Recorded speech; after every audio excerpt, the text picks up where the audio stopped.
सालों में उत्तर प्रदेश कितना बदला है, लेकिन इससे पहले मैं चाहूंगा कि हम चर्चा की शुरुआत करें। उससे पहले जोरदार तालियों के साथ एक बार डिप्टी सीएम साहब का स्वागत। जय सिया राम आपने बोला, मैं इस पर भी चर्चा करूंगा आगे, लेकिन फिलहाल मैं शुरुआत करना चाहूंगा दिनेश शर्मा जी के विभाग के साथ। सर ये प्लीज आपका माइक है प्लीज।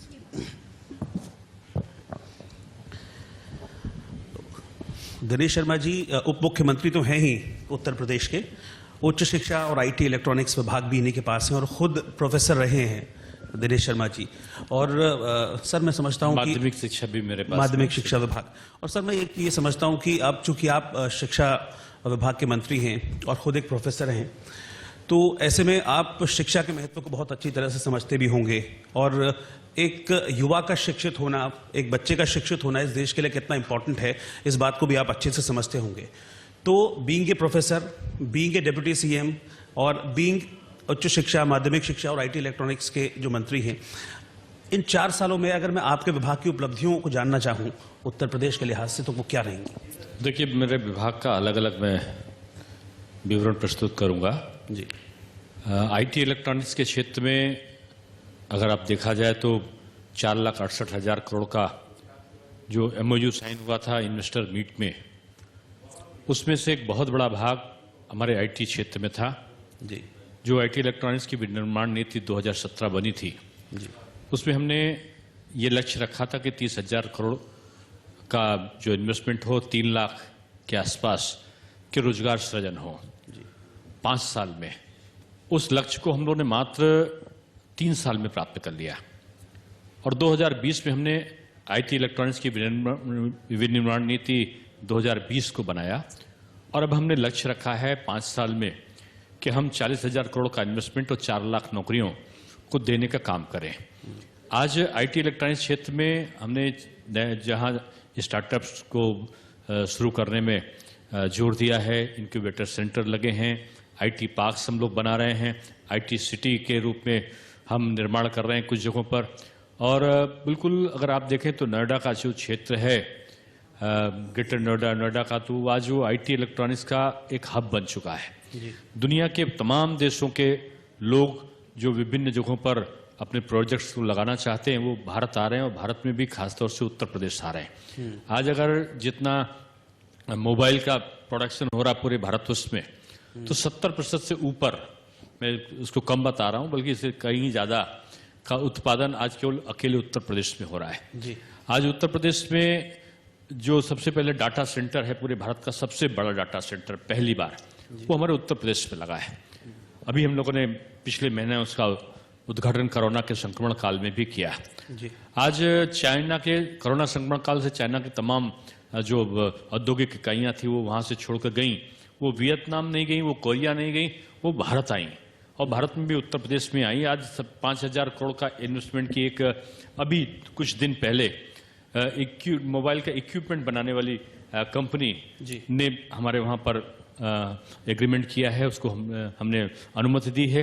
ऐसी कई कंपनी हमारे वहां पर आई हैं। ये तो आईटी क्षेत्र का विवरण था। लखनऊ में भी हम लोग नादरगंज में आईटी सिटी का निर्माण कर रहे हैं। जी मंत्री जी, एक एक करके सेक्टर्स की अगर हम बात करें, और चूंकि आपने उपलब्धियों की बात की है, आईटी सेक्टर और शिक्षा के क्षेत्र की हम बात कर रहे हैं, और शिक्षा का सीधा जुड़ाव रोजगार से होता है।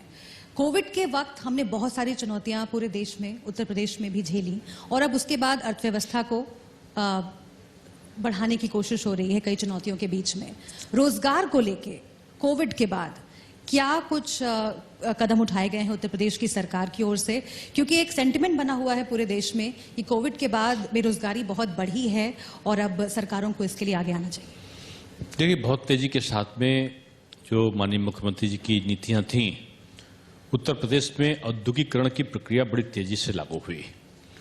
इंफ्रास्ट्रक्चर पर हमने बहुत जोर दिया, चाहे आप पूर्वांचल एक्सप्रेसवे देख लो, गंगा एक्सप्रेसवे देख लो, बुंदेलखंड एक्सप्रेसवे देख लो, आप यहाँ पर डिफेंस कॉरिडोर का निर्माण बुंदेलखंड में हो रहा है वो देख लो, आप चाहे गोरखपुर लिंक रोड या लखनऊ लिंक रोड देख लें, चाहे 19 हवाई अड्डों का जो निर्माण की प्रक्रिया चल रही, 5 को अंतर्राष्ट्रीय हम कर रहे हैं, एशिया का सबसे बड़ा हवाई अड्डा हम जेवर में बना रहे हैं। ये ऐसे कार्य हैं जिनकी तुलना अगर हम करें तो कल्पना से बाहर है कि उत्तर प्रदेश में 4 साल में कोई सरकार ऐसा काम कर सकती है। शिक्षा के क्षेत्र में अगर आप देखें तो शिक्षा के क्षेत्र में हम लोग जब आए थे तो नकल एक व्यवसाय बन गया था, अपराध एक व्यवसाय बन गया था। हमारे यहाँ के सत्र अनियमित थे। जब परीक्षाएं होने जाती थी तो पुलिस की इतनी होती थी, इतनी ड्यूटी होती थी कि लाठीचार्ज, गोली तक चलाना पड़ता था, लेकिन नकल दिनेश शर्मा जी के विभाग के साथ। सर ये प्लीज आपका माइक है प्लीज।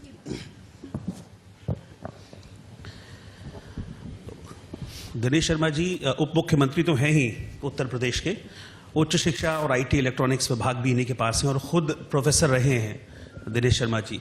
और सर मैं समझता हूं कि माध्यमिक शिक्षा भी मेरे पास, माध्यमिक शिक्षा विभाग। और सर मैं एक ये समझता हूं कि अब चूंकि आप शिक्षा विभाग के मंत्री हैं और खुद एक प्रोफेसर हैं, तो ऐसे में आप शिक्षा के महत्व को बहुत अच्छी तरह से समझते भी होंगे और एक युवा का शिक्षित होना, एक बच्चे का शिक्षित होना इस देश के लिए कितना इंपॉर्टेंट है, इस बात को भी आप अच्छे से समझते होंगे।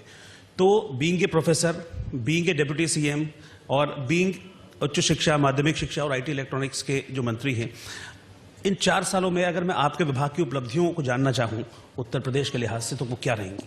देखिए, मेरे विभाग का अलग अलग मैं विवरण प्रस्तुत करूंगा जी। आईटी इलेक्ट्रॉनिक्स के क्षेत्र में अगर आप देखा जाए तो 4,68,000 करोड़ का जो MOU साइन हुआ था इन्वेस्टर मीट में, उसमें से एक बहुत बड़ा भाग हमारे आईटी क्षेत्र में था। जी। जो आईटी इलेक्ट्रॉनिक्स की विनिर्माण नीति 2017 बनी थी, जी। उसमें हमने ये लक्ष्य रखा था कि 30,000 करोड़ का जो इन्वेस्टमेंट हो, 3 लाख के आसपास के रोजगार सृजन हो 5 साल में। उस लक्ष्य को हम लोगों ने मात्र 3 साल में प्राप्त कर लिया और 2020 में हमने आईटी इलेक्ट्रॉनिक्स की विनिर्माण नीति 2020 को बनाया और अब हमने लक्ष्य रखा है 5 साल में कि हम 40,000 करोड़ का इन्वेस्टमेंट और 4 लाख नौकरियों को देने का काम करें। आज आईटी इलेक्ट्रॉनिक्स क्षेत्र में हमने जहां स्टार्टअप्स को शुरू करने में जोर दिया है, इनक्यूबेटर सेंटर लगे हैं, आईटी पार्क्स हम लोग बना रहे हैं, आईटी सिटी के रूप में हम निर्माण कर रहे हैं कुछ जगहों पर। और बिल्कुल अगर आप देखें तो नोएडा का जो क्षेत्र है, ग्रेटर नोएडा का, तो आज वो आईटी इलेक्ट्रॉनिक्स का एक हब बन चुका है। दुनिया के तमाम देशों के लोग जो विभिन्न जगहों पर अपने प्रोजेक्ट्स को लगाना चाहते हैं वो भारत आ रहे हैं और भारत में भी खासतौर से उत्तर प्रदेश आ रहे हैं। आज अगर जितना मोबाइल का प्रोडक्शन हो रहा पूरे भारतवर्ष में, तो 70% से ऊपर, मैं उसको कम बता रहा हूं, बल्कि इससे कहीं ज्यादा का उत्पादन आज केवल अकेले उत्तर प्रदेश में हो रहा है। जी। आज उत्तर प्रदेश में जो सबसे पहले डाटा सेंटर है, पूरे भारत का सबसे बड़ा डाटा सेंटर पहली बार, वो हमारे उत्तर प्रदेश में लगा है। अभी हम लोगों ने पिछले महीने उसका उद्घाटन कोरोना के संक्रमण काल में भी किया। जी। आज चाइना के कोरोना संक्रमण काल से चाइना की तमाम जो औद्योगिक इकाइयां थी वो वहां से छोड़कर गई, वो वियतनाम नहीं गई, वो कोरिया नहीं गई, वो भारत आई और भारत में भी उत्तर प्रदेश में आई। आज 5,000 करोड़ का इन्वेस्टमेंट की एक अभी कुछ दिन पहले मोबाइल का इक्विपमेंट बनाने वाली कंपनी ने हमारे वहां पर एग्रीमेंट किया है, उसको हमने अनुमति दी है। ऐसी कई कंपनियां हमारे वहां पर आई हैं। ये तो आईटी क्षेत्र का विवरण था। लखनऊ में भी हम लोग नादरगंज में आईटी सिटी का निर्माण कर रहे हैं। जी मंत्री जी, एक एक करके सेक्टर्स की अगर हम बात करें, और चूंकि आपने उपलब्धियों की बात की है, आईटी सेक्टर और शिक्षा के क्षेत्र की हम बात कर रहे हैं, और शिक्षा का सीधा जुड़ाव रोजगार से होता है। कोविड के वक्त हमने बहुत सारी चुनौतियां पूरे देश में, उत्तर प्रदेश में भी झेली, और अब उसके बाद अर्थव्यवस्था को बढ़ाने की कोशिश हो रही है कई चुनौतियों के बीच में। रोजगार को लेके कोविड के बाद क्या कुछ कदम उठाए गए हैं उत्तर प्रदेश की सरकार की ओर से? क्योंकि एक सेंटिमेंट बना हुआ है पूरे देश में कि कोविड के बाद बेरोजगारी बहुत बढ़ी है और अब सरकारों को इसके लिए आगे आना चाहिए। देखिए, बहुत तेजी के साथ में जो माननीय मुख्यमंत्री जी की नीतियां थीं, उत्तर प्रदेश में औद्योगिकरण की प्रक्रिया बड़ी तेजी से लागू हुई। इंफ्रास्ट्रक्चर पर हमने बहुत जोर दिया, चाहे आप पूर्वांचल एक्सप्रेसवे देख लो, गंगा एक्सप्रेसवे देख लो, बुंदेलखंड एक्सप्रेसवे देख लो, आप यहाँ पर डिफेंस कॉरिडोर का निर्माण बुंदेलखंड में हो रहा है वो देख लो, आप चाहे गोरखपुर लिंक रोड या लखनऊ लिंक रोड देख लें, चाहे 19 हवाई अड्डों का जो निर्माण की प्रक्रिया चल रही, 5 को अंतर्राष्ट्रीय हम कर रहे हैं, एशिया का सबसे बड़ा हवाई अड्डा हम जेवर में बना रहे हैं। ये ऐसे कार्य हैं जिनकी तुलना अगर हम करें तो कल्पना से बाहर है कि उत्तर प्रदेश में 4 साल में कोई सरकार ऐसा काम कर सकती है। शिक्षा के क्षेत्र में अगर आप देखें तो शिक्षा के क्षेत्र में हम लोग जब आए थे तो नकल एक व्यवसाय बन गया था, अपराध एक व्यवसाय बन गया था। हमारे यहाँ के सत्र अनियमित थे। जब परीक्षाएं होने जाती थी तो पुलिस की इतनी होती थी, इतनी ड्यूटी होती थी कि लाठीचार्ज, गोली तक चलाना पड़ता था, लेकिन नकल जो माफिया थे, शिक्षा माफिया थे, उनका आधिपत्य था। परीक्षा सेंटरों में के निर्माण में लाखों रुपए का धन की वसूली की जाती थी। पता चलता था कि जब एग्जाम हो रहे हैं तो कई सैकड़ों लोग गिरफ्तार किए जाते थे। हमने आते ही परीक्षा में शुचिता रखी। पाठ्यक्रम आजादी के बाद से पहली बार माध्यमिक शिक्षा में हमने पाठ्यक्रम को परिवर्तित करके एनसीईआरटी का पैटर्न लागू किया। पाठ्य पुस्तकें जो 20 साल पहले जिस दाम पे मिलती थी वो हमारे आज उस दाम पे हमारी पाठ्य पुस्तकें उपलब्ध हैं। पाठ्यक्रम को हमने रोजगार पर रख किया, व्यवसाय पर रख किया। उसके बाद हमने जो पढ़ाने के दिन हैं वो हमने तय किए और 10 महीने पहले हमने अपना जो एजेंडा था उसको जाहिर कर दिया, कितने दिन कहां पर कैसे पढ़ाई होनी, कौन सब्जेक्ट की कितने दिनों में क्या पढ़ाया जाएगा और परीक्षा किस तारीख को शुरू होगी, किस तारीख को समाप्त होगी और किस तारीख को रिजल्ट निकलेगा। यहां तक का 10 महीने पहले अनाउंसमेंट। और उसके बाद हमने सीसीटी कैमरे लगाए, इंफ्रास्ट्रक्चर को ठीक कराया, बाउंड्री वॉल जितने थे विद्यालयों में वो हों, इसको अनिवार्य किया। और उसके बाद परीक्षा केंद्रों का वो है उसको बनाने का क्रम उसको ऑनलाइन किया। लेकिन मंत्री जी, ये तमाम उपलब्धियां आपने गिनवाई, लेकिन एक तस्वीर भूले नहीं भूलती है और इसका जिक्र मैं यहाँ पर इसलिए करना चाहती हूँ क्योंकि कोरोना काल के बाद हम पहली बार एक दूसरे के सामने बैठकर मंच शेयर कर रहे हैं और बातचीत कर रहे हैं, एक दूसरे से मुखातिब हैं।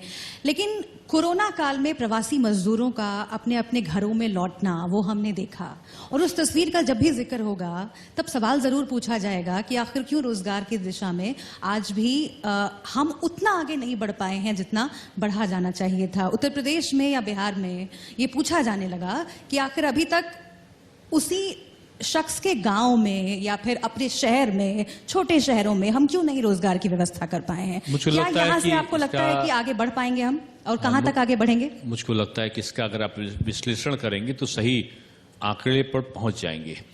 1,18,000 मनरेगा मजदूर श्रमिकों को हम लोगों ने रोजगार दिया है कोरोना संक्रमण काल में।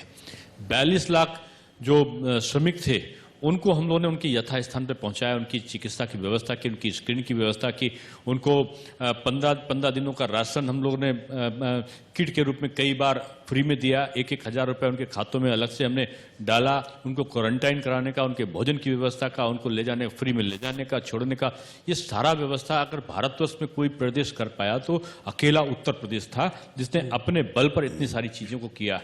और उनकी हमने स्केलिंग किया। स्केलिंग करने के बाद जो जहां पर रोजगार पे जा सकते थे, कोई कारपेंटर पे जा सकता था तो संबंधित जो बिल्डर्स थे उनके पास में उसको भेजने का काम, जो मनरेगा का श्रमिक का कार्य कर सकते थे उनको उसमें भेजने का काम, जो छोटे छोटे रोजगारों से जहां जुड़े थे उनको वहां पर भेजने का काम हमने बड़े स्तर पर किया है। और इसका कारण रहा कि जो बाहर से मजदूर या श्रमिक या कर्मचारी आए थे वो निश्चित रूप में सबके सब तो उत्तर प्रदेश नहीं रुके, लेकिन अधिकांश लोगों को अपने प्रदेश में अच्छा लगा और उन्होंने यहाँ पर रोजगार आज कर रहे हैं। और बहुत से लोगों को हम रोजगार के नए अवसर सृजन करके उनको वापस लाने की चेष्टा हम कर रहे हैं। जी सर, इस बार का जो बजट है उसमें राजकीय विश्वविद्यालय के लिए भी प्रावधान किया गया है, उसको लेकर सरकार का क्या रोड मैप है? देखिए, शिक्षा के क्षेत्र में जो 15 सालों में माध्यमिक शिक्षा में कुल 48 के आसपास जो राजकीय विद्यालय थे बने थे। हमने 4 साल के अंतर काल में माध्यमिक शिक्षा में लगभग 243 से 48 के बीच में हमारे विद्यालय लगे हैं। 205 तो पहले लगाए थे, बाकी बाद में लगाए। आश्रम पद्धति के भी विद्यालयों को, छात्रावास से युक्त विद्यालयों को भी हम लोगों ने लगाया। 167 विद्यालय, उसमें से मॉडल दीनदयाल उपाध्याय मॉडल स्कूलों के रूप में उनको हमने गठित किया। इसके अलावा 5,987 पदों का शिक्षकों के हमने सृजन किया, जो अब तक के माध्यमिक शिक्षा परिषद के इतिहास में आजादी के बाद सबसे ज्यादा पदों का सृजन हुआ कि शिक्षक उसमें आए। और उसके साथ साथ जो हमारे राजकीय विद्यालय महाविद्यालय थे उसमें हमने 79 नए महाविद्यालय 4 साल के अंतराल में बनाए, जबकि 1 दर्जन भी विद्यालय 15 सालों में नहीं बने थे। इसके साथ हमने जो राजकीय विश्वविद्यालय हैं आजमगढ़, अलीगढ़ और उसके साथ साथ सहारनपुर, तीनों को बनने की प्रक्रिया हमने शुरू कर दी है। और इसके साथ साथ हम विधि विश्वविद्यालय, आपका मेडिकल विश्वविद्यालय, इसके साथ साथ आपका फॉरेंसिक इंस्टीट्यूट बहुत बड़ा, और उसके साथ साथ स्पोर्ट्स यूनिवर्सिटी, विधि विश्वविद्यालय, ये लगाने की तरफ बड़ी तेजी के आगे बढ़े हैं। और शिक्षा के क्षेत्र में हमने जो मॉडर्न सिस्टम को अडॉप्ट किया है। अभी आज ही मैं पढ़ रहा था कि पूरे भारतवर्ष में सबसे बड़ी डिजिटल लाइब्रेरी का बनाने का 4 महीने में जो अवार्ड मिला है वो उत्तर प्रदेश सरकार को मिला है कि हमारी जो डिजिटल लाइब्रेरी है 79,000 उसमें ई कंटेंट को अपलोड किया है। ऑस्ट्रेलिया के राजदूत अभी आए थे, उन्होंने 6 जो उनके दुनिया के टॉप विश्वविद्यालय हैं उसके लिए हमारे ई कंटेंट्स के साथ वो शेयर कर सकें, इसके लिए उन्होंने आके पहल करी है। IIT खड़गपुर ने हमसे MOU साइन किया है कि हम हमारे उत्तर प्रदेश की ई कंटेंट्स को प्रयोग करें। यानी उच्च शिक्षा के क्षेत्र में, माध्यमिक शिक्षा के क्षेत्र में, बेसिक शिक्षा में भी कायाकल्प योजना से हमारे जो पुराने विद्यालय थे जो जानकारियां आप साझा कर रहे हैं, मुझे लगता है कि बिल्कुल जनता की उम्मीद बढ़ रही है। और चूंकि शुरुआत में ही हमने कहा था कि हर मुद्दे को हम छूना चाहते हैं, शिक्षा रोजगार की बात हमने कर दी। उप मुख्यमंत्री जी चूंकि हमारे साथ बैठे हुए हैं, महंगाई की बात ना हो रोहित तो कैसे काम चलेगा, क्योंकि रोजगार, शिक्षा, उसके बाद अगर जीवन स्तर सुधारना चाहता है कोई शख्स तो महंगाई फिर आड़े आ जाती है। LPG सिलेंडर के दाम बढ़ गए मंत्री जी, पेट्रोल डीजल के दाम बेतहाशा बढ़ गए। मुझे इस बात पर आश्चर्य होता है, मैं कॉमर्स का प्रोफेसर भी हूं यूनिवर्सिटी में, कि महंगाई का आकलन लोग और चीजों को देखकर नहीं करते। देखिए सब्जियां तो सीजनल होती हैं, लेकिन फिर भी उनकी दामों का नियंत्रण अगर आप देखेंगे तो आपको आश्चर्य होगा। आप धान देखो, गेहूं देखो, खाद्यान्न पदार्थ देखो, आप चना देखो, आप मक्का देखो, आप गन्ने का, चीनी का वो देखो, हर चीज पे हमने उत्पादन भी बढ़ाया है, उत्पादन के साथ साथ मूल्यों पर नियंत्रण भी रखा है। आप क्या कारण था, कोरोना ऐसे संक्रमण काल में भी उत्तर प्रदेश में 119 चीनी मिले हैं और उनमें से आधी चीनी मिलें पिछली सरकारों में बंद रहती थी। एक भी चीनी मिल बंद नहीं हुई जब तक अंतिम समय तक लोग अपने गन्ने को लाते रहे, तब तक हमारा चीनी मिल उनको खरीदते रहे, उनका पेमेंट करते रहे। 1,23,000 करोड़ से ऊपर हम पेमेंट कर चुके थे 2 महीने पहले, अब तो 1,50,000 करोड़ के आसपास हो गया होगा उनका पेमेंट गन्ने का। हमने पिछली सरकारों का भुगतान भी किया। सबसे अधिक हमने खाद्यान्न, गेहूं और चावल के, गेहूं और धान के जो क्रय केंद्र खुले, उसके कारण इतिहास में, भारत के उत्तर प्रदेश के इतिहास में सबसे ज्यादा गेहूं की, सबसे ज्यादा धान की खरीद करने वाला प्रदेश उत्तर प्रदेश बना है। ये सुधार कहां से हुए, इसकी चर्चा होना जरूरी है। पेट्रोल और गैस के दामों का जो आप लोग चित्रण करते हैं, उसको चर्चा करते हैं, ये अंतर्राष्ट्रीय स्तर पे होने वाले परिवर्तनों के कारण ये प्रभावित होते हैं। केंद्र का विषय है, वो उसको सॉर्ट आउट करने की तरफ आगे बढ़ रहे हैं। लेकिन इसके अलावा बाकी चीजों को आप देखिए, मैंने भी आपसे कहा कि किताबें जो 20 साल पहले मिलती थी आज मिलनी सस्ती नहीं हुई क्या? आज आपको कोरोना वैक्सीन जो दूसरे देशों में आज हजारों रुपए लेकर भी लोग उसको नहीं पा रहे हैं, हम मुफ्त सरकारी अस्पतालों में मुफ्त दे रहे हैं, ये नहीं है क्या? केंद्र की जिम्मेदारी है, लेकिन क्या राज्य अगर चाहें तो टैक्स कम करके, वैट कम करके क्या लोगों को राहत नहीं दे सकते हैं कोरोना काल में? 10 दिन से ये चीजें आई हैं और मैंने कहा कि इसका विश्लेषण केंद्र सरकार कर रही है कि दाम को कैसे कम किया जाए। प्रदेश सरकार के साथ उनकी वार्ता होगी, उसके उपाय निकालेंगे। लेकिन मैं जो दूसरी चीज कह रहा हूं कि उसकी चर्चा होना जरूरी नहीं है कि हम वैक्सीन फ्री दे रहे हैं, जो हजारों के दाम पे ये जनता को फ्री नहीं जा रहा है। हम 86 लाख किसानों का जो कर्जा है वो माफ करें, क्या ये चीज नहीं है? हम सम्मान निधि में उनके 6,000 रुपए पहुंचा रहे हैं, क्या ये कम नहीं है क्या? हम उनको गैस सिलेंडर मुफ्त दे रहे हैं, क्या ये कम नहीं है क्या? हम उनको शौचालय बनवा के दे रहे हैं, कम नहीं है क्या? हम उनको आवास फ्री में, अटल आवास फ्री में दे रहे हैं, क्या कम नहीं है क्या? ये चीजों की अच्छा किया मंत्री जी होती? आपने कि किसानों का मसला छेड़ा। एक आपने उज्ज्वला योजना की अगर बात की तो लोगों की जरा सी आपत्ति है कि उज्ज्वला योजना के तहत सिलेंडर्स तो मिल गए लेकिन उनको रिफिल नहीं करवा पा रहे हैं क्योंकि LPG सिलेंडर्स के दाम बहुत बढ़ गए हैं। और दूसरा किसान आंदोलन, चूंकि आपने किसानों की बात की, तो अगर किसानों के लिए सरकार ने इतना काम किया है तो फिर क्यों दिल्ली के बॉर्डर्स पर 100 दिन से भी ज्यादा वक्त से आंदोलन चल रहा है और किसान मानने के लिए तैयार? देखिए, पहली बात तो मैं कहूंगा कि किसान आंदोलन, किसान भाइयों के लिए पूरे रास्ते खुले हैं। 11 दौर की बात सरकार ने वार्ता उनसे करी है, फिर वार्ता के लिए केंद्र सरकार तैयार है। लेकिन उत्तर प्रदेश में आप एक जिला बता दो जहां पर आंदोलन हो रहा है, कहीं आंदोलन नहीं है। उत्तर प्रदेश के जो किसान हैं उत्तर प्रदेश सरकार के कार्यों से पूरी तरह संतुष्ट हैं। और जो बॉर्डर पे जहां पे आप बात कर रहे हैं उसमें केवल एक प्रदेश के जो लोग आए हैं उनकी अपनी समस्याएं हैं, उनके अपने चुनावी और उनके राजनीतिक दलों के उसमें हस्तक्षेप हो जाते हैं कभी कभी, लेकिन किसान भाई जो भोले भाले किसान हैं उनसे बात करने के लिए पश्चिमी सरकार यूपी हमेशा में तैयार है। महापंचायतें हो रही हैं पश्चिमी लगातार। यूपी में महापंचायतें हो रही, अभी आपने शायद अगर आप एक कांग्रेस अरविंद के नेता केजरीवाल की भी- पंचायत की जिक्र कर रही हूं तो उसमें देखिएगा कि नहीं, मैं टाई सभी का कर रहा हूं, मैं राकेश अखिलेश टिकैत- यादव जी उनमें आप टाई और जीन्स पहने हुए बहुत सारे महानुभाव को जो दिल्ली से और कहां से ले जाए गए थे उनके फोटो आप आसानी से देख सकते अच्छा, मतलब आप डिजाइनर किसानों की बात कर रहे हैं। हैं। नहीं, हम किसान होता है और किसान अन्नदाता है, हमारे लिए सम्मान का विषय है। लेकिन जो तथाकथित जो पंचायत की बातें राजनीतिक दल के लोग कर रहे हैं उनको किसान के बारे में पता ही तो नहीं आप कह है, रहे उनको हैं, खेती और सर, कृषि के बारे में पता ही नहीं है। वो जो मुजफ्फरनगर हवा में में या फिर बैठकर दूसरी जगहों पे जो जो धरातल पे महापंचायतें जाने हुई के हैं। बजाय जी। जाने के बजाय ट्वीट की आधार पर राजनीति करते हैं। जो जब चुनाव आता है तो चुनाव में वो जो चुनावी पर्यटन यात्रा पर निकल जाते हैं, कहीं स्नान करते हैं, कहीं भगवान के पास जाते हैं, तो कहीं नौका को चलाते हैं।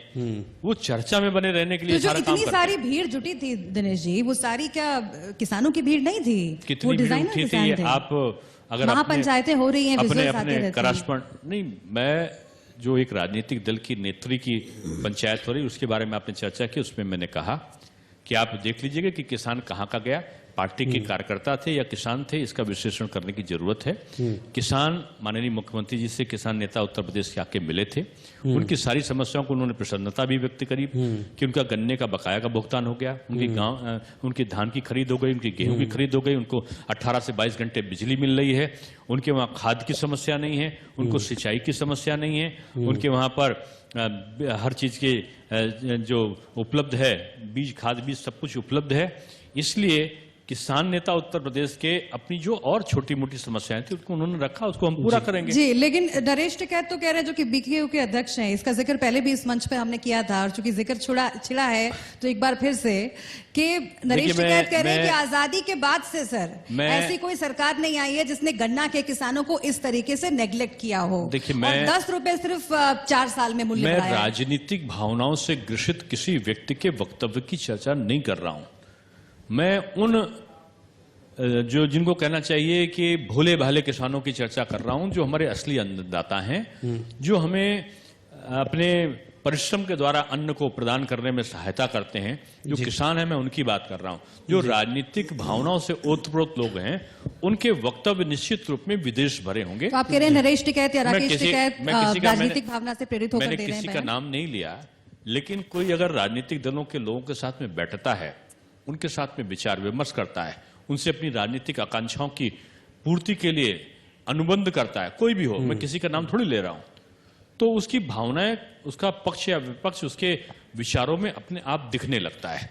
जी। मैं उत्तर प्रदेश के महान किसानों को प्रणाम करता हूं कि उन्होंने पूरे अपनी संजीदगी के साथ में उत्तर प्रदेश सरकार के साथ में रह के यहाँ की खेती उन्नत हो, और प्रधानमंत्री का जो दोगुना करने का सपना है, जो हम उनकी किसानों की इनकम को, उसके साथ वो चल रहे हैं। जी, मैं सर वापस शिक्षा की ओर लौटता हूं, क्योंकि अब मुझे लग रहा है कि शायद शिक्षा को लेकर भी राजनीति हो रही है। पिछले दिनों हमने देखा भी था कि अपना शिक्षा का मॉडल लेकर दिल्ली से उप मुख्यमंत्री आए थे यहाँ पर, और यहाँ के स्कूलों को लेकर तमाम तरह की टीका टिप्पणियां की थी। अभी आपने आंकड़े पेश किए, तो ये क्या ये तुलना ठीक है, वो भी खासतौर पर शिक्षा के क्षेत्र में? आपको एक बात पता होगी, उत्तर प्रदेश के बेसिक शिक्षा स्कूलों में केवल अभी हमारे अगर हाई स्कूल इंटर के ले लेंगे तो 60 लाख विद्यार्थी हैं। अगर बेसिक शिक्षा में पढ़ने वाले बच्चों की संख्या ले लेंगे तो 1.5 करोड़ हैं, और उससे ऊपर जो है हमारे छठे से लेकर और 11th और 9th इसमें 8th में बच्चे हैं।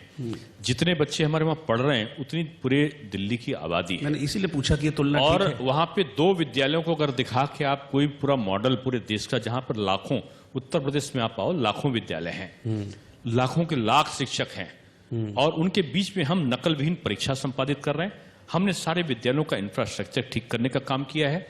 हम जो संस्कृत विद्यालय भी हैं उनको भी ठीक करने जा रहे हैं। तो इतनी जो बातें, हमने स्मार्ट क्लासेस भी शुरू किए हैं, हमने एनसीईआरटी का पाठ्यक्रम भी लागू किया है, हमने मॉडर्न टेक्नोलॉजी में 1,91,000 सीसीटीवी कैमरे लगाए, 1,86,000 के आसपास हमारे अध्यापक बैठ के ड्यूटी देते हैं, परीक्षा कराते हैं, 23 दिनों में हम रिजल्ट निकालते हैं, हम 12 दिनों में हाई स्कूल की और 15 दिनों में इंटरमीडिएट की परीक्षा करते हैं जो 2.5 महीने चला करती थी।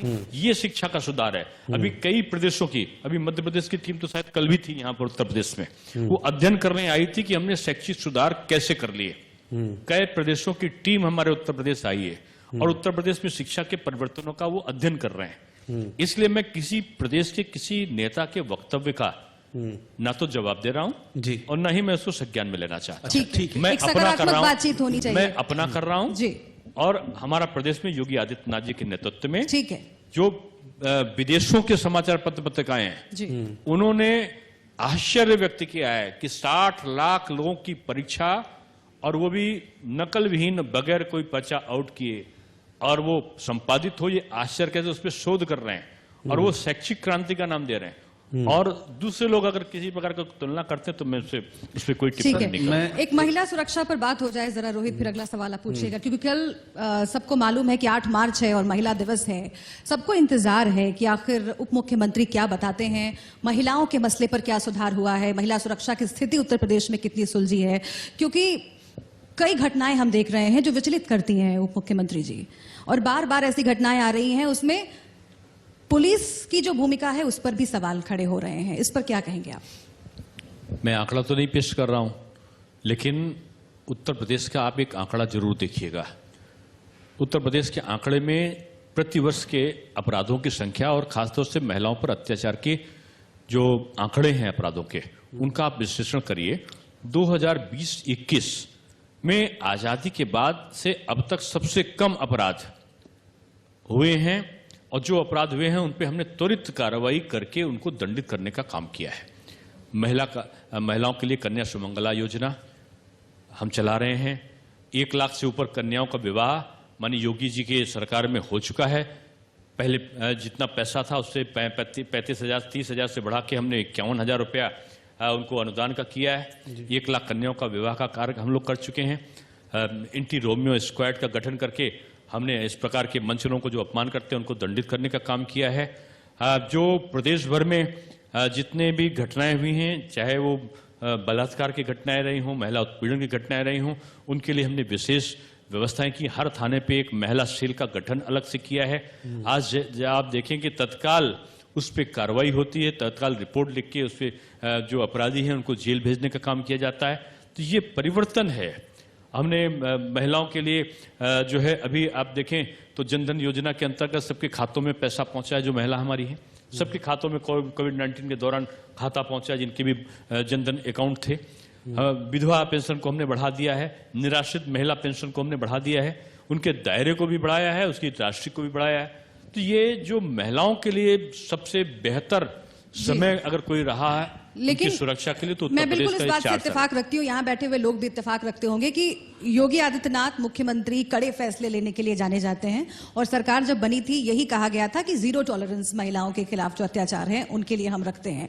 आपने तमाम कदम गिनाए और बहुत साधुवाद करना चाहती हूं मैं कि इतने सारे कदम उत्तर प्रदेश में महिलाओं की सुरक्षा के लिए उठाए गए, लेकिन उसके बावजूद उप मुख्यमंत्री जी क्यों घटनाएं नहीं रुक रही हैं? बलात्कार की घटनाएं, छेड़खानी की घटनाएं आखिर क्यों नहीं रुक रही हैं? आज भी क्यों उत्तर प्रदेश में महिलाएं स्वच्छंदता से विचरण करने में डर रही हैं? देखिए, ये डर क्यों नहीं कम हो? आपका प्रश्न अपने आप में उत्तर देता है। इतना बड़ा प्रदेश है, इसमें हम निरंतर घटनाएं कम हों इसके लिए प्रयत्नशील हैं। ना हो बिल्कुल ये हमारी सदिच्छा है, लेकिन हम इस प्रकार का दावा नहीं कर सकते कि हम एकदम से पूरा सब निर्मूल कर देंगे। ये हाँ होगा, एकदम से सब निर्मूल होगा। धीरे धीरे हम जिस गति से, जिस तेजी के साथ में इस प्रकार के कुकृत्य करने वालों को दंडित करने का अभियान चला रहे हैं, निश्चित रूप में हम अपने गंतव्य तक पहुंचेंगे। अच्छा, मैं वापस आपके डिपार्टमेंट पर आ रहा हूँ, शिक्षा पर, क्योंकि अभी नई शिक्षा नीति का भी ऐलान हुआ है, तो उसको लेकर क्या क्रियान्वयन को लेकर क्या रोड मैप है आपके पास? मैंने यही चीजें आपको बताई थी कि भी हमने डिजिटल लाइब्रेरी ऑनलाइन जो पढ़ने के लिए बहुत अच्छे लेक्चर्स हैं, उनके लेक्चर्स को वीडियो भी, ऑडियो टेप भी उनके लेक्चर्स को अपलोड किया, जिससे जैसे वो पढ़ने जाते थे आज दुनिया के सारे लोग देख सकते हैं निःशुल्क बच्चों को। अभी हम अभ्युदय कोचिंग के माध्यम से जो ISPCS से लेकर बैंक PO तक की या अन्य तमाम प्रतियोगी परीक्षाओं की तैयारी होगी वो भी निःशुल्क हम करा रहे हैं। ISPCS अधिकारी भी पढ़ाने के लिए जाते हैं। हमने MPhil को कोर्स को खत्म किया। अब जो सबसे बड़ा अनूठा काम हम करने जा रहे हैं वो ये कि हमने शुरू कर दिया है नई शिक्षा नीति के तहत कि जो विश्वविद्यालय हैं उनमें 70% जो हमारा पाठ्यक्रम होगा वो कॉमन करिकुलर यानी समान पाठ्यक्रम होगा। 30% पाठ्यक्रम विश्वविद्यालय अपने अनुसार कर सकता है। इसका फायदा क्या होगा कि एक विद्यालय का, एक महाविद्यालय या एक यूनिवर्सिटी का विद्यार्थी अगर दूसरी यूनिवर्सिटी में जाता है, मानो BCom 1 में पढ़ा तो BCom सेकेंड ईयर में उसको वो सब्जेक्ट नहीं मिलते थे। अब हमारा ट्रांसफर आसानी से हो सकता है और हम अपने सब्जेक्ट्स को भी ले सकते हैं। वो भी हम अगले अपने सत्र से लागू कर रहे हैं कि जो जैसे साइंस का विद्यार्थी है अगर कोई आर्ट्स का एक सब्जेक्ट लेना चाहता है तो अब लेने की हम उसको अनुमति देंगे। इस प्रकार के कामों को हम शोधगंगा पोर्टल को स्थापित कर रहे हैं, शोध पीठों का निर्माण कर रहे हैं। सारे यूनिवर्सिटीज में हमने दीनदयाल उपाध्याय शोध पीठ दी है। कुछ जगह पे हमने दीनदयाल अटल वाजपेयी रोजगार सृजन पीठ दी है। कहीं हमने महात्मा गांधी जी के नाम पे शोध पीठ दी है। तो कहीं पर हमने जो रज्जू भैया के नाम पे हमने जो साइंस का एक रिन्यूएबल एनर्जी का पूरा इंस्टीट्यूट एस्टेब्लिश किया है एक यूनिवर्सिटी में। तो हमने जैनिज्म, हिंदुइज्म, बौद्धिज्म पर पूरा अच्छा सा एक इंस्टीट्यूट स्थापित करके सिद्धार्थनगर विश्वविद्यालय में नेपाली भाषा को भी वहां पर प्रारंभ किया है। लखनऊ में हमने भाषा विश्वविद्यालय कर दिया। उसमें विभिन्न भाषाओं को, देशी विदेशी भाषाओं का ज्ञान होगा, जो हमारा ख्वाजा मोइनुद्दीन चिश्ती भाषा विश्वविद्यालय है। तो हर जगह हमने सारे विश्वविद्यालयों को हमने MOU साइन किया है स्मॉल स्केल इंडस्ट्री के साथ में। हम उसको रोजगार परक शिक्षा देंगे। पढ़ते पढ़ते वो किसी न किसी व्यवसाय को करने में निपुण हो जाए। इसकी व्यवस्था भी बहुत सारे प्रयोग कोरोना काल में भी हुए हैं दिनेश जी, और चुनौती जब आती है तो कई सारे नए रास्ते भी खोलती है।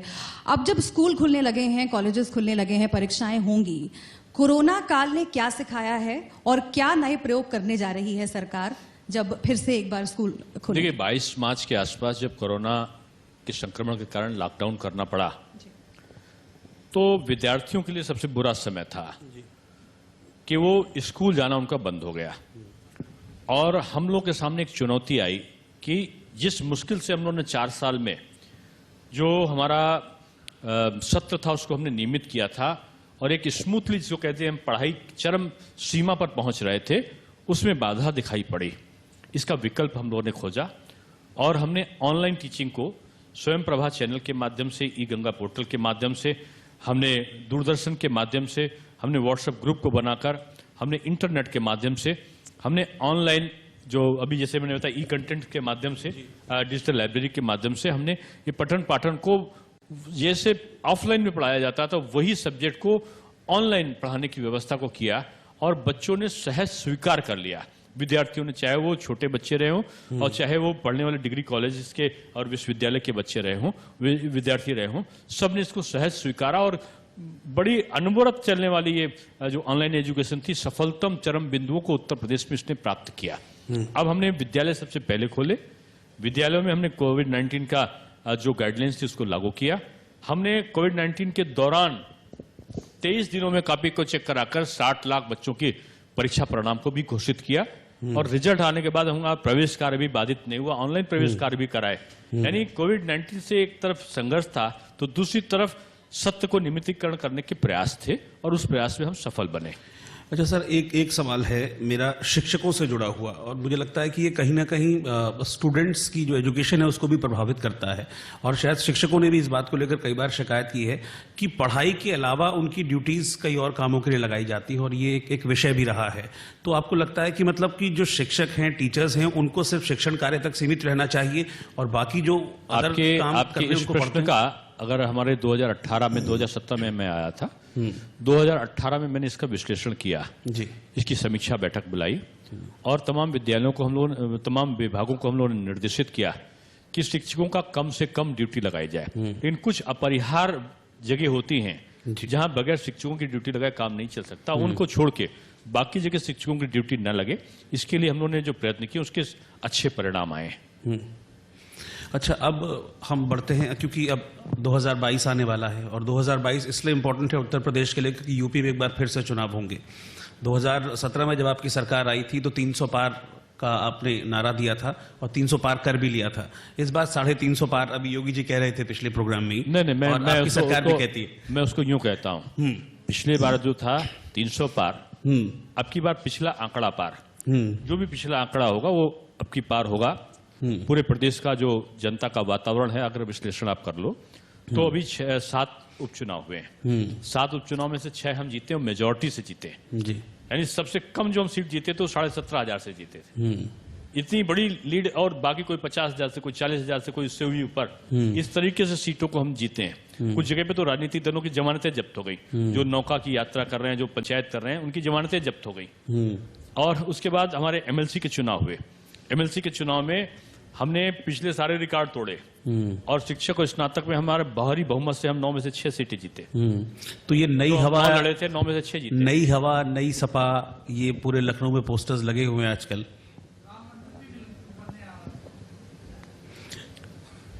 नई हवा, नई सपा। और आज दिन में हमारे साथ राम गोविंद चौधरी जी भी बैठे हुए थे, तो वो कह रहे थे 2022 में सब कुछ नया हो जाएगा। नहीं, क्या नई हवा, नई सपा।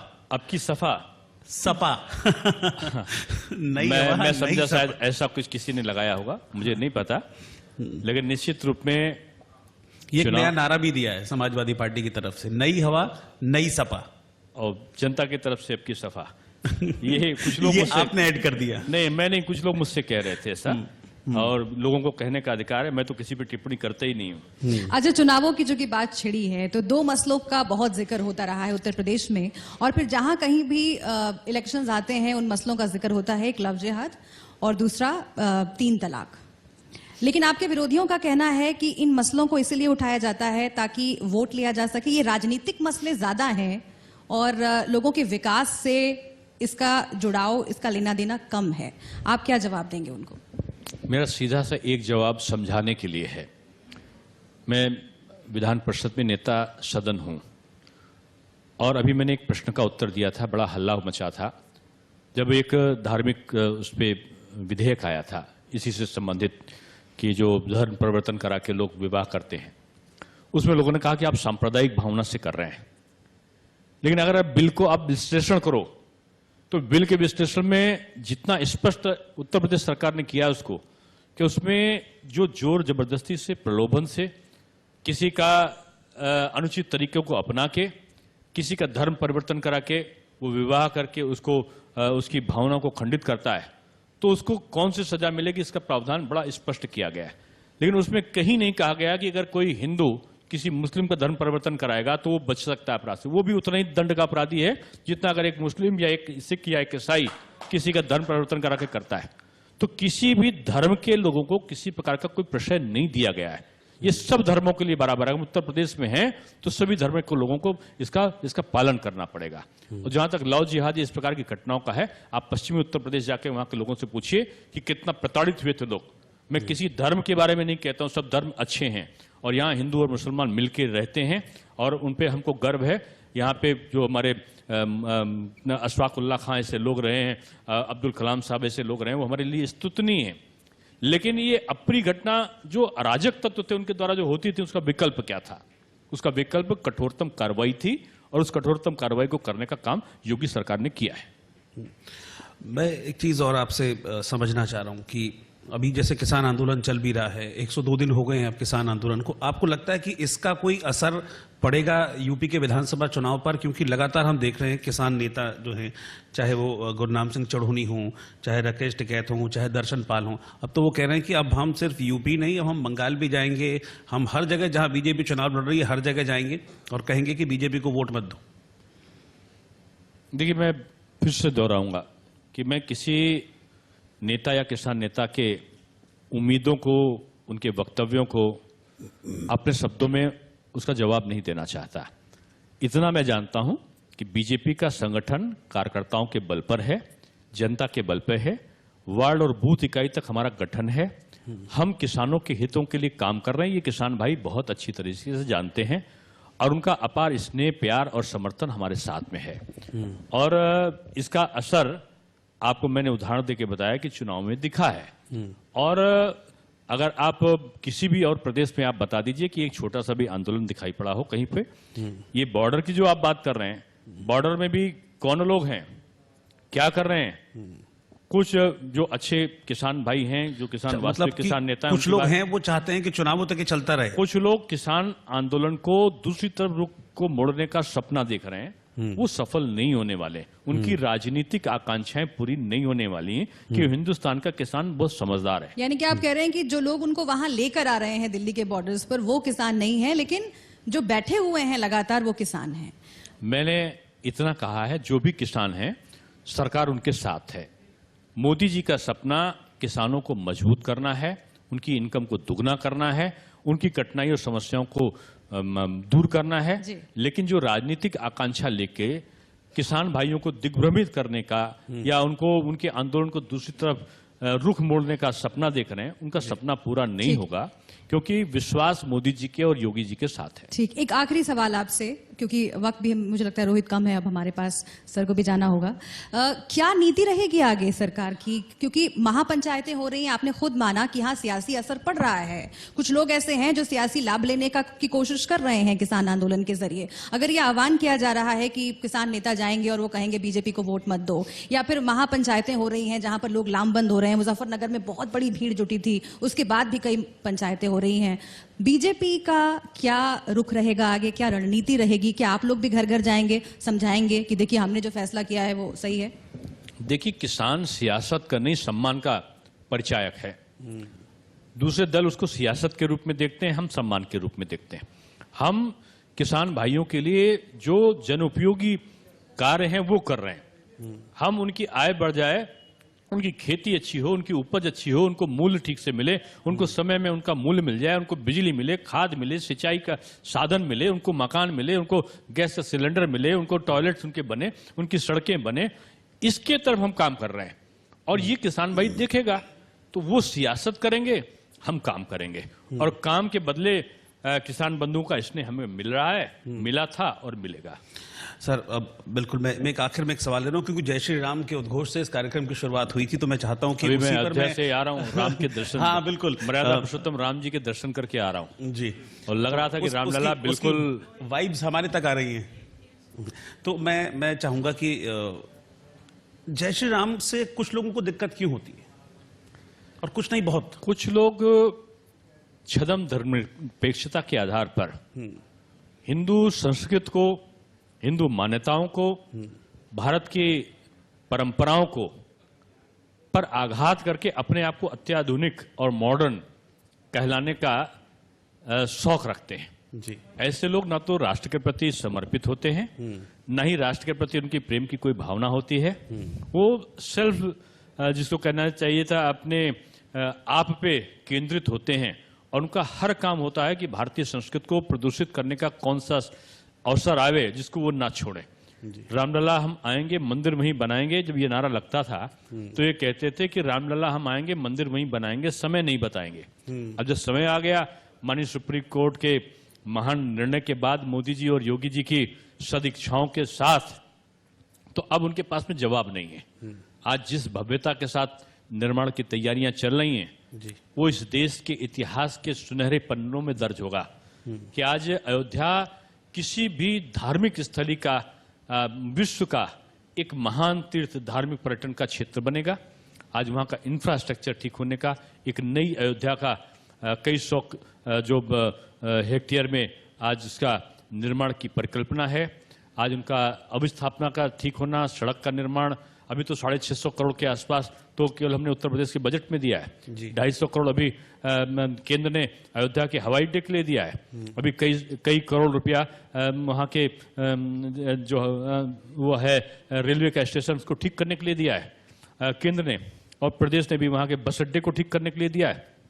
चारों तरफ आप देखें तो बदली हुई अयोध्या में प्राचीनतम जो सांस्कृतिक विरासत धरोहर है उसको संरक्षित करते हुए घाटों के सौंदर्यीकरण से लेकर पुलों के जाल तक, सड़कों के निर्माण से लेकर बिजली की व्यवस्था तक, ये श्री राम जन्मभूमि मंदिर के निर्माण तक, ये सारी चीजें हैं। अभी मैं वहीं से आ रहा हूं और वहां पे मैंने संकल्प लिया है कि हम भी वहां पर, उन्होंने कहा कि आप एजुकेशन के क्षेत्र में क्या करेंगे, तो मैंने कहा कि मैंने कई लोगों को आमंत्रित किया है कि निजी विश्वविद्यालय के क्षेत्र में भगवान मर्यादा पुरुषोत्तम श्री राम विश्वविद्यालय की स्थापना निजी क्षेत्र में हो, और निजी क्षेत्र में हो उसके लिए कई लोगों के प्रस्ताव भी मेरे पास आ गए इतनी जल्दी, और मैं जल्दी ही उस पर काम करूंगा, जिसमें जो विभिन्न प्रकार की हमारी रामायण जो विभिन्न भाषाओं में लिखी गई हैं, धार्मिक ग्रंथ जो हमारे विभिन्न भाषाओं में हैं, उन पे शोध कार्य हो, उन पे इंस्टीट्यूट अलग से बने, दुनिया के तमाम जगहों पर हमारे ये जो अनछुए पहले हैं हमारी धार्मिक विरासत के वो पहुंच सकें, और उसमें कर्मकांड ऐसे कोर्सेज हों जो व्यवसाय से जुड़े, और तमाम चीज़ें ऐसी होंगी, संस्कृत का अध्ययन अध्यापन का काम हो। ये तमाम चीज़ों को जोड़ के ऐसी कल्पना की है कि शिक्षा का एक आध्यात्मिक वातावरण तैयार करने में भी हमारा वो शैक्षिक संस्थान अच्छा, एक सफल सवाल बने। मेरे जहन में आ गया तो मैं आखिर में पूछ ही देती हूँ कि आप लोग बार बार कहते हैं, और बीजेपी के कई नेताओं की तरफ से हम सुनते हैं कि इतिहास को बड़ा विकृत कर दिया गया है। जिन लोगों ने इतिहास लिखा है किसी खास विचारधारा से ताल्लुक रखते हैं, वामपंथियों का जिक्र आता है, इसीलिए अब जो सच्चा इतिहास है जो देश के गर्व से जुड़ा हुआ है वो हम जनता के पास पहुंचाना चाहते हैं। तो इसको लेकर के भी क्या आगे कोई प्लान है आप लोगों का उत्तर प्रदेश में? देखिए, भारत का दुर्भाग्य रहा है कि यहाँ पर कभी तुर्की आए, कभी यहाँ पर मुगल आए, कभी यूनानी आए, कभी फ्रांसीसी आए, कभी पुर्तगाली आए, कभी यमन आए, कभी यहाँ पर ब्रिटिश आए, और कभी यहाँ पर और विदेशों के लोगों ने आक्रांत आए, फ्रांसीसी आए। सब के सब हिंदुस्तान आए, लूटा नोचा खसोटा बर्बाद किया और चले गए, हिंदुस्तान को धर्मशाला बना लिया। लेकिन इसके साथ साथ जो लोगों ने गलत इसके बारे में कहा हिंदुस्तान के, उन्होंने कहा कि हिंदुस्तान का इतिहास गुलामी का इतिहास है। ऐसा वामपंथी विचारधारा के लोगों ने इसको कहा, जबकि ये सच नहीं है। हिंदुस्तान का इतिहास संघर्षों का इतिहास है, और उस संघर्षों में हमने सारा कुछ, हमने धन संपदा जरूर खोया, लेकिन एक चीज हमने नहीं खोई, वो थी हमारी संस्कृत, हमारे संस्कार, हमारी परंपराएं। वो हमारी अक्षुण्ण रही, उसके कारण हमारा भारत देश एक रहा। और उसमें दुर्भाग्य था कि जो भारत का इतिहास लिखने वाले लोग थे, ज्यादातर इतिहासकारों को आप 90 से 95% इतिहासकार ऐसा आप पाएंगे। कभी फायान ने अपनी यात्रा को लिखा, तो कभी औरंगजेब नामा में, कभी अकबरी नामा में कोई इसका जिक्र आया, कभी किसी तुर्किश विद्वान ने लिख दिया।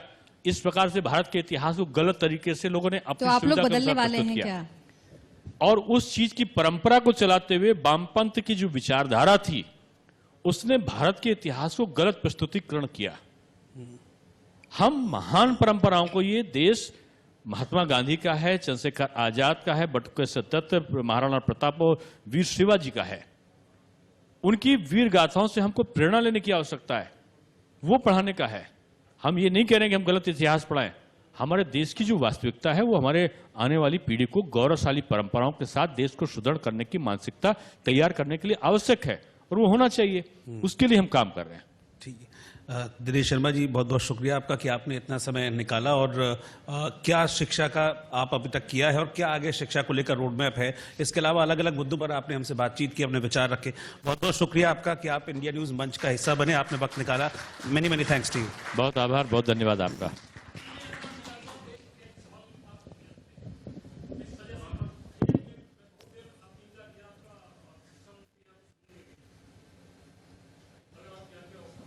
बोलिए ना। बोलिए, पूछिए।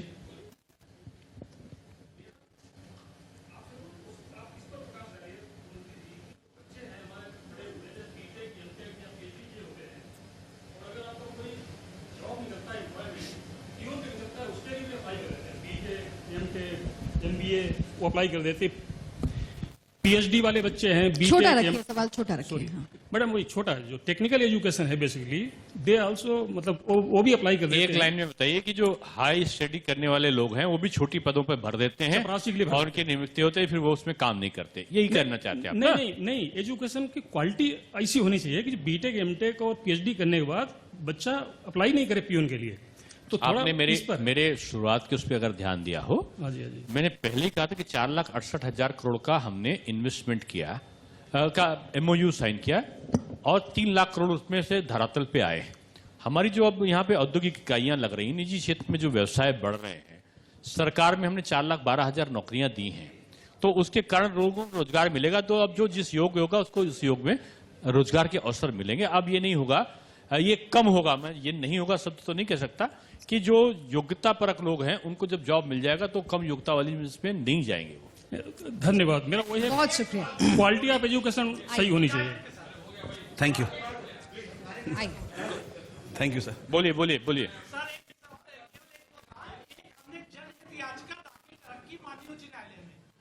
हमने ये कहा था मई में कि कोरोना काल में गरीबों को आज सरकार ने बहुत लाभान्वित किया, उनको मदद करी और उच्च वर्ग को भी किया, लेकिन मध्यम वर्ग की कमर पूरी टूट गई। उसको लेकर मैंने निवेदन किया था सरकार से, जो अभी लंबित है, कि मध्यम वर्गीय के जो बच्चे हैं, वो परिवार है, उनको उनके बच्चों की 3 माह की केवल फीस माफ कर दी जाए। देखिए ये एक ऐसा, इसका जवाब हम लोग कई बार इसके लिए सवाल हो गया ना, इसके जवाब जवाब कई बार देने हम लोग दे चुके हैं।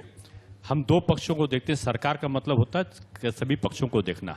फीस 6-6 महीने की साल भर न जमा हो, इसका शासनादेश निकाला, प्रति माह फीस ली जाए। अगर कोरोना संक्रमण काल में कोई फीस नहीं दे सकता था तो उसका नाम ना काटा जाए और उनसे किस्तों में लिया जाए।